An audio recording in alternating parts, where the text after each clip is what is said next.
Welcome back to my YouTube channel. 2026 Kawasaki Vulcan 2000 marks a bold return of one of Kawasaki's most iconic cruisers. With its signature power and attitude, this beast has been reimagined for the modern rider while keeping its old-school soul intact.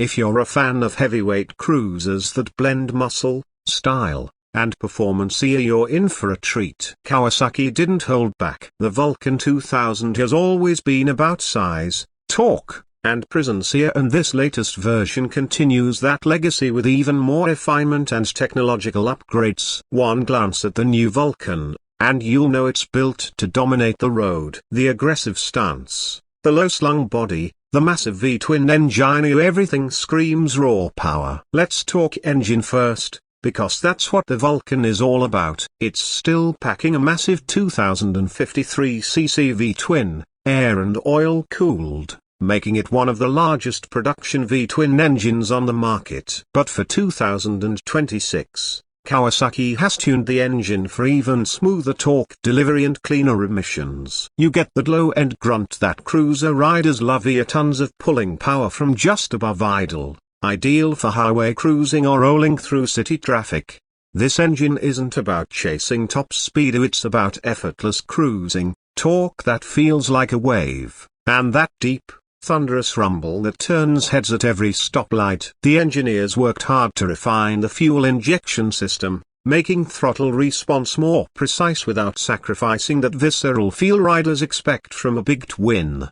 The transmission remains a 5-speed unit, solid and predictable. Some may ask, why not a 6-speed in 2026? Kawasaki kept the 5-speed for one reason: character. This is a cruiser built on feel, not numbers. The gear ratios are wide and well suited for relaxed long-distance rides, and the fifth gear acts like an overdrive for low RPM highway cruising. Now, what's new in the 2026 version is the chassis and suspension. The frame has been subtly redesigned to improve rigidity and handling, especially at low speeds. While it's still a big bike, it weighs in over 800 pounds, though it's surprisingly manageable, thanks to Kawasaki's effort to optimize weight distribution and the geometry of the front end.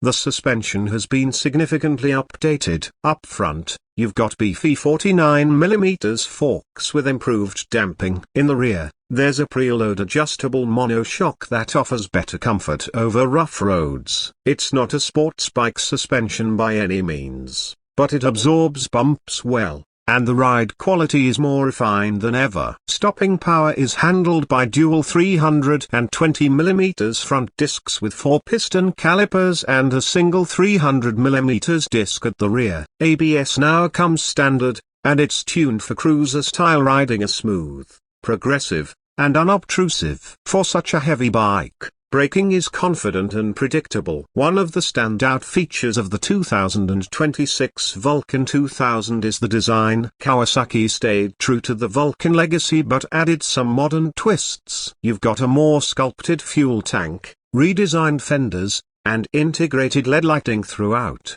The headlamp is now a full LED unit with a classic round shape and a unique DRL signature. The taillight has a smoked finish, and the turn signals are sleek and minimal. The red color option is absolutely stunning. It's a deep, metallic crimson with a glossy finish that pops under any light. Chrome accents run throughout the bike, here on the exhaust, engine covers, mirrors, and handlebars, so adding to that premium cruiser aesthetic. It's the kind of bike you walk away from, then turn around just to admire again. The wheels are bold 16-inch alloys wrapped in chunky rubber, giving the bike an aggressive stance. Kawasaki even paid attention to small details like the badges, which now have a more vintage-inspired design, and the new seat stitching that adds a bit of luxury to the look.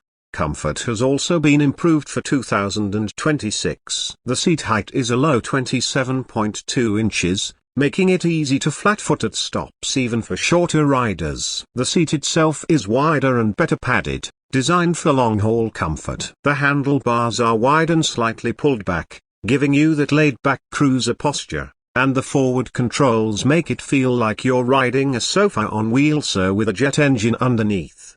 Technology-wise, the Vulcan keeps it simple but useful. You get a new semi-digital instrument cluster with a large analog speedometer and a digital screen that displays gear position, fuel range, clock, and trip meters. There's also Bluetooth connectivity now for basic functions like turn-by-turn directions and music control via your phone and helmet cam system. It's not overloaded with tech, which is exactly how most cruiser riders prefer it. One big addition is the ride modes. Yes, the 2026 Vulcan 2000 comes with 3 selectable riding modes: Touring, Sport, and Rain. Touring mode smooths out throttle response and is great for longer rides. Sport gives you a bit more edge, with sharper throttle and less intervention from the traction control. Rain mode dials it back, softens everything, and increases safety in low traction conditions. Speaking of traction control, the Vulcan now comes with a 2-level traction control system that can also be turned off if you want full manual control. It's subtle, it doesn't get in your way, but it's when the roads get sketchy or if you're riding too up and want a bit of extra reassurance. For customization lovers, Kawasaki offers a wide range of factory accessories. You can add saddlebags, a windshield, backrests, engine guards, and even a full touring setup. The aftermarket scene for the Vulcan is also strong, so whether you want to bob it out or turn it into a highway beast, you've got plenty of options. On the road, the Vulcan 2000 is all about presence and power. When you crack that throttle, you feel every cubic centimeter working. It pulls hard from the bottom and doesn't need to be revved out. Just twist and go. The rumble, the wind, the feel of the bar, so it's an immersive experience that's more about the journey than the destination. Cornering takes a little more effort, as expected for a bike of this size, but the improved geometry helps. You can lean it with confidence, and it feels planted in sweepers. Just don't expect it to dance through tight corners, so it's built for big roads, not twisty mountain passes. Fuel economy isn't its strongest suit, but that's not why you buy a Vulcan. Expect around 35 to 38 miles per gallon, depending on how hard you ride. The large fuel tank over 5 gallons gives it decent range, so long-haul riders will appreciate that. In summary, the 2026 Kawasaki Vulcan 2000 is a true cruiser in every sense. It's unapologetically big, bold, and loud. Kawasaki has done a great job keeping its soul intact while upgrading just enough to make it relevant in today's market. It's a machine for riders who want presence, torque, and that old-school cruiser vibe with a modern edge. Whether you're a long-time fan of the Vulcan series or just stepping into the heavyweight cruiser world, the 2026 Vulcan 2000 offers something rare, genuine attitude, without compromise. This bike isn't about numbers on a spec sheet, it's about feel, sound, and soul. And in that department, it delivers in full. Let me know if you want a shorter version, a voiceover style rewrite, or want to include call to action lines for likes and subscribes.